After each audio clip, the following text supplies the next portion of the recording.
Buenas tardes, mi nombre es José Abraham Mora y voy a hacer la presentación del laboratorio 4 de mecánica de fluidos que tiene como nombre medición de caudal de un fluido compresible. El objetivo del laboratorio es medir flujo volumétrico y flujo másico con la utilización del tubo de Venturi, un tubo de Pitot y el anemómetro. Dos conceptos importantes para el desarrollo de este laboratorio son el de fluido incompresible y lo que es un tubo de Venturi. El fluido incompresible es el tipo de fluido que no varía su densidad ante los cambios de presión. En este ejemplo se puede ver de que cuando uno aplica presión sobre una jeringa que está dentro tiene un líquido, el pistón de la misma prácticamente no se va a mover, mientras que si adentro hay un gas que puede ser aire, el mismo pistón sí va a tener un desplazamiento si aplicamos presión. En este caso vamos a trabajar con el aire, por lo que es un fluido compresible. Por su parte, el tubo de Venturi es básicamente un estrechamiento en un ducto. El tubo de Venturi se rige por la ecuación de continuidad, que lo que nos dice es que el caudal se tiene que mantener constante a través de todo el ducto, por lo que si hay un estrechamiento, el aire o el fluido, bueno, en este caso el aire, tiene que aumentar su velocidad para mantener el mismo caudal, por lo que vamos a ver cambios de presión con respecto al punto 1 y al punto 2 donde se van a hacer las mediciones. Los materiales que utilizaremos en el laboratorio son el anemómetro, que nos permite medir la velocidad del viento. Hay que destacar de que el anemómetro debe ser colocado de manera perpendicular a las líneas de flujo de aire. El tubo de Venturi, el tubo Pitot, que mediante la medición de la presión estática y total nos va a dar la presión dinámica del flujo. Este es bastante utilizado en la industria aeronáutica o en general todo lo que sea aerodinámica, por ejemplo la Fórmula 1 y la industria de la aviación. Estas son algunas de las ecuaciones que se van a utilizar. La presión dinámica para el caso del tubo Pitot, que la podemos obtener mediante la medición de la presión total estática. El caudal en un ducto para el tubo Pitot está dado por la ecuación que relaciona el área del ducto, la presión dinámica obtenida con la ecuación anterior, la densidad del, del fluido, que en este caso es el aire, va a estar determinado por la presión atmosférica y la temperatura a la que se encuentre. Para el caudal en el tubo Venturi tenemos esta ecuación que relaciona la densidad del flujo, la variación en la presión en los dos puntos en que se mide, nuevamente la densidad del fluido y los diámetros de la garganta de Venturi y del ducto. También para el caudal, para la medición del caudal utilizando el anemómetro, tenemos estas dos ecuaciones que va a decir que el caudal es igual a la velocidad multiplicado por el área transversal del ducto, la velocidad del aire y el flujo másico para los cálculos de mediante todos los métodos va a ser la densidad por el caudal.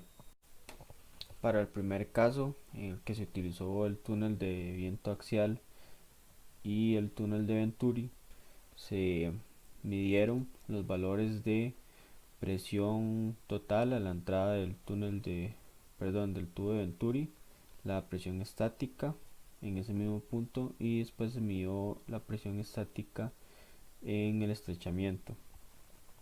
Esto para cuatro diferentes posiciones del potenciómetro y aquí se ven los resultados que se obtuvieron con estas mediciones. Para el caso de la presión dinámica se obtuvieron mediante la ecuación que se muestra acá a la derecha.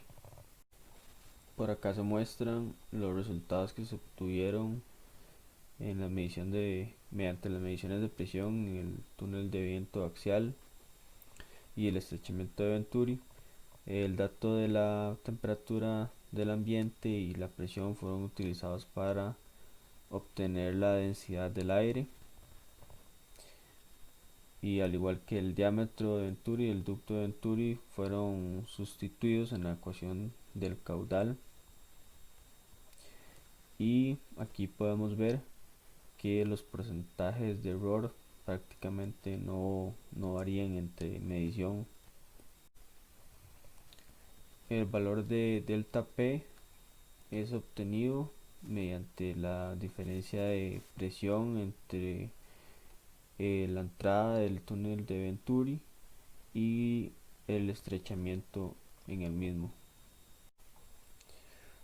Ahora, en el caso de la medición en el túnel de Venturi con el anemómetro, se obtuvieron los siguientes resultados.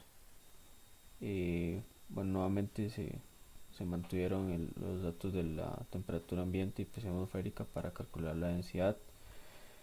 Lo que podemos notar de estos resultados es que los porcentajes de error varían bastante con respecto al de las mediciones del tubo Pitot, que se está tomando como valor teórico, lo que nos indica la precisión en la medición del caudal que obtenemos mediante la medición de la velocidad del viento con el anemómetro.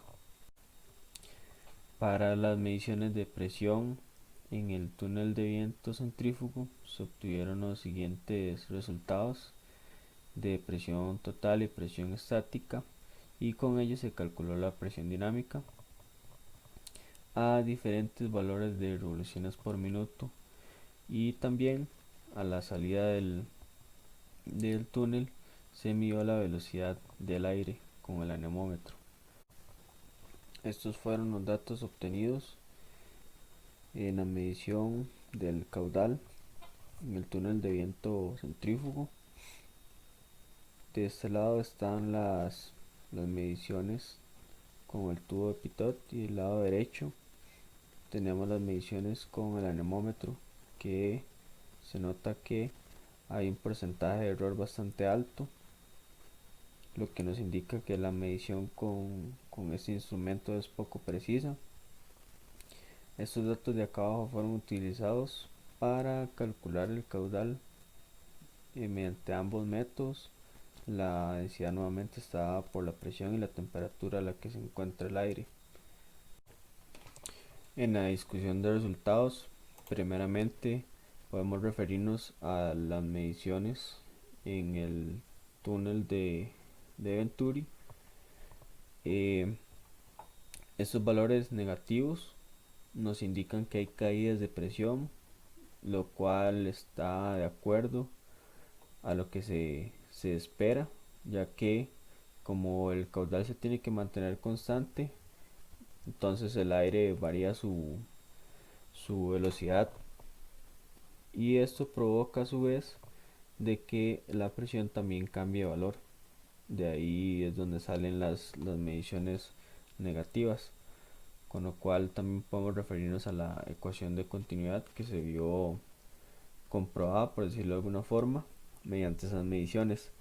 También lo otro que pudimos ver es que la precisión que se obtuvo mediante las mediciones con el anemómetro dieron porcentajes de error bastante altos, lo que indica una baja precisión.